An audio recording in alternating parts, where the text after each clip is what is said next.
Hi friends, welcome to film revive. ఈ రోజు మనం మాట్లాడుకోబోయే చిత్రం పని 2024లో రిలీజ్ అయింది. సోనీ లైవ్ లో అవైలబుల్ గా ఉంది, చూడండి.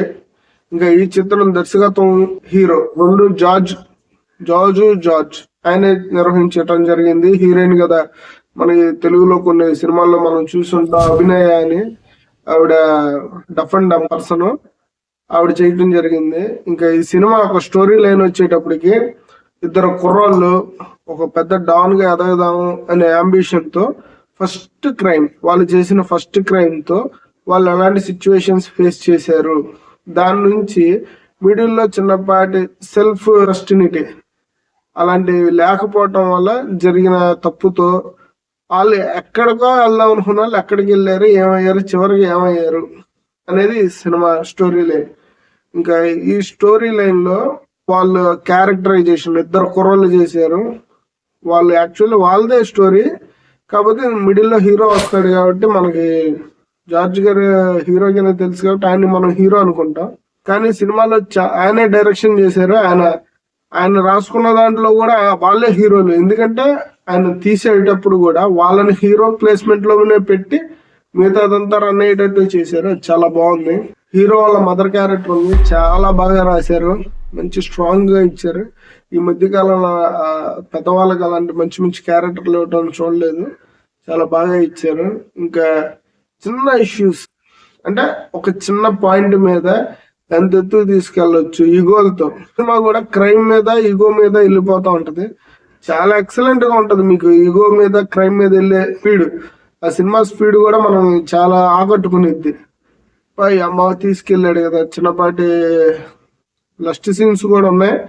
ఇది ఆల్రెడీ యూబై 16 అబౌవ్ చూడొచ్చు. ఓటీటీలో కూడా పేరెంట్స్ తో చూడొచ్చు ఈ సినిమాని.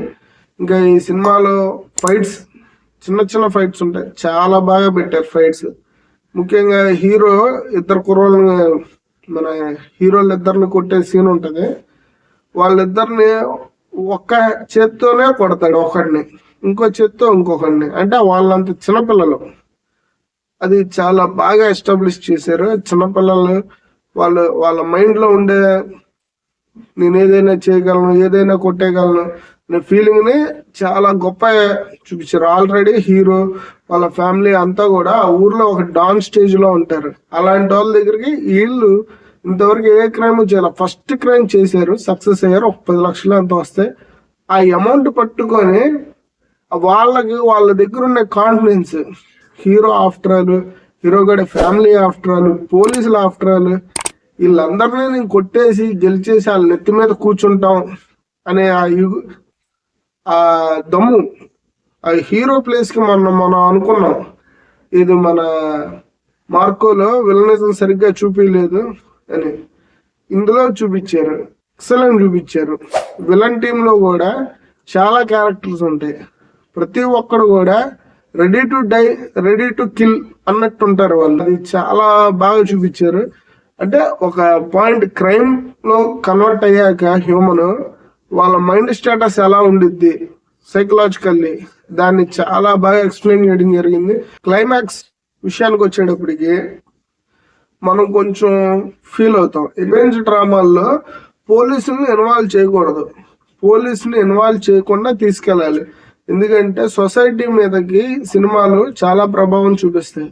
మనకి అక్కడ ఎండింగ్ వచ్చేటప్పటికి పోలీసులు ఏమీ చేయలేకపోయినట్టు, పోలీసులు ఏది అవ్వకనట్టు, పోలీసుల దగ్గర నుంచి వాళ్ళు తీసుకెళ్లిపోయి చంపడం, ఇలాంటి సీన్స్ ని అంటే ఇప్పుడున్న ప్రజెంట్ సిచ్యువేషన్, ఇప్పుడు ఒక 30 years బ్యాక్, 40 years బ్యాక్ అలా ఒక చేసాము అని చూపిస్తే ఓకే.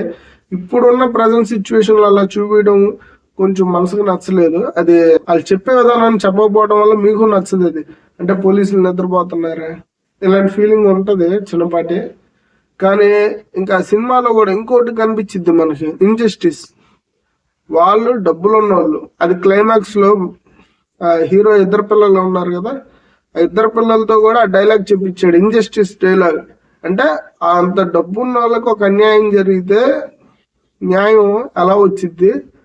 ఇప్పుడు వీళ్ళు కోర్టు దగ్గరికి వెళ్ళి లొంగిపోయిన వాళ్ళు, వీళ్ళకి శిక్ష పడిద్ది, కోర్టులో పడిద్ది చేసిన తప్పులకి.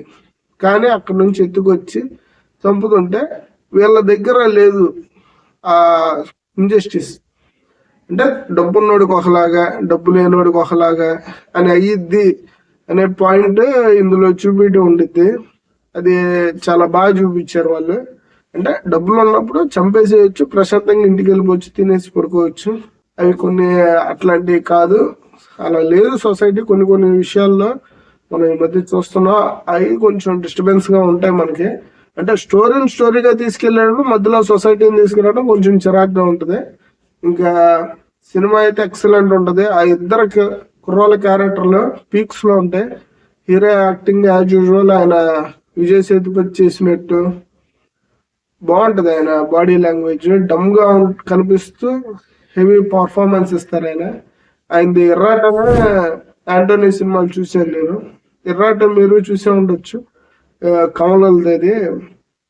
ఎక్సలెంట్ ఉంటది. ఆ సినిమాలో వచ్చిన పాయింట్ తీసుకొని మన విజయ్ సేతుపతి గారు మహారాజా సినిమా చేశారు.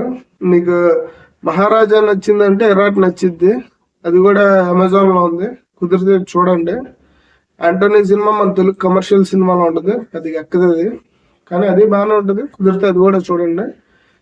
ఇంకా ఈ మూవీ విషయానికి వచ్చేటప్పటికైతే full rugged emotion, crime, drama అంతే. నచ్చొచ్చు, ఎమోషన్స్ ని క్యారీ చేసిద్దని. కాకపోతే అక్కడ ఎమోషన్ ఓవర్లోడ్ అయిపోయిందని తలనొప్పి కూడా రావచ్చు. బట్ ఫైనల్లీ సినిమా అయితే అక్కడ మంచి హిట్ అంట. మనం ఓటీటీలో మనం చూస్తున్నప్పుడు కూడా సెకండ్ హాఫ్ కొంచెం ఇరిటేటివ్ గా ఉంటది, కానీ హీరో ఎక్సలెంట్ చేశారు. ఆ ఇద్దరు కుర్రోళ్ళు కూడా సూపర్ చేశారు. అందులో ఒక డైలాగ్ ఉంటది, హీరో అదే ఆ ఇద్దరు కుర్రోళ్ళ పేరు, ఒకటి పేరు కేటీ సుజు, అంటే ఆడి కేటీఎం బైక్ ఉంటది అందుకని ఆడి కేటీ సుజు అని. ఇంకోటి పేరు డాన్ సెబాస్టిన్, ఆడికి వాళ్ళ ఫాదర్ పెట్టిన పేరు అది. వాడు ఆ పేరుని అంత సీరియస్ గా తీసుకుంటాడంటే ఒకరిని చంపేటప్పుడు కూడా, ఇంట్రా నువ్వు పెద్ద డాన్ అనుకుంటున్నా, నేనరా డాన్ సెబాస్టిన్ అని అది చెప్పి చంపుతూ ఉంటాడు. అలాంటివి బై బర్త్ నుంచి వాళ్ళ క్రైమ్ ని జనరేట్ చేసుకోవటాన్ని, దాన్ని ఎగ్జిక్యూట్ చేయడాన్ని మీకు చాలా బాగా నచ్చింది. డోంట్ మిస్, సార్ చూడండి. నేనైతే 3.5 3 ఇస్తున్నా రేటింగ్. మీరు అంత ఇవ్వకపోవచ్చు కానీ నచ్చిద్ది సినిమా. Okay, watching Sony. Thank you. Please like, share, subscribe.